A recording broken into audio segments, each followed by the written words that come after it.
સુરત અક્ષરધામ મહોત્સવની ચંદન પાર્ક મંદિર મૂર્તિ પ્રતિષ્ઠા મહોત્સવની ખરેખર આજનો શુભ અવસર, પરમ પવિત્ર દિવસ. આજના દિવસે ચંદન પાર્ક વિસ્તારમાં પ્રગટ ગુરુ મહંત સ્વામી મહારાજના આશીર્વાદથી એક નૂતન મંદિરનો પ્રતિષ્ઠા મહોત્સવનો પ્રારંભ થઈ રહ્યો છે. ગ્રામ્ય વિસ્તારની અંદર 3 મંદિરોની પ્રતિષ્ઠા વિધિ સંપન્ન થઈ ગઈ અને આજે શહેરની અંદર 2 સંસ્કાર ધામોના વિશ્વ શાંતિ યજ્ઞ ચાલી રહ્યા છે.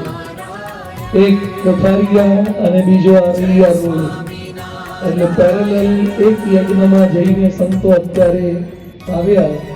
બીજા યજ્ઞની અંદર અહીંયા Chandan park, Gandhigram, Yoginagar, Dharamnagar, Rohiya road, university road, અલગ અલગ વિસ્તારમાંથી હરિભક્તો ખૂબ મોટી સંખ્યામાં યજ્ઞમાં જોડાયા છે. સ્ટેજ ઉપર પણ યજમાન ભક્તો બધા બિરાજમાન છે.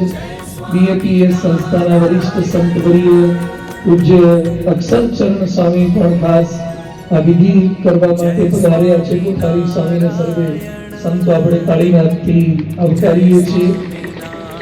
હવે બધા ભક્તો પોતાની ખુરશી પર બેસી શકશે.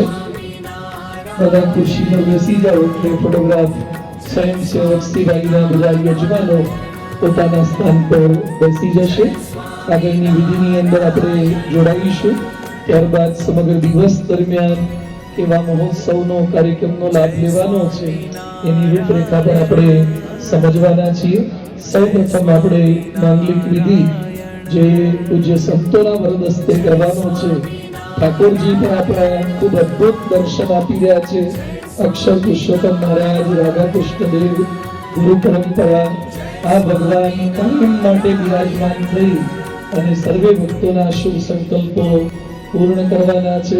વાતાવરણમાં પણ ઠંડક છે એટલે ખાસ બધા સરસ રીતે હવે પૂજ્ય સંતોના વરદ હસ્તે જે વિધિ થશે ગુરુદેવોને વિનંતી કરીએ કે આગળના માંગલિક વિધિની અંદર આપણને સંમેલિત કરશે.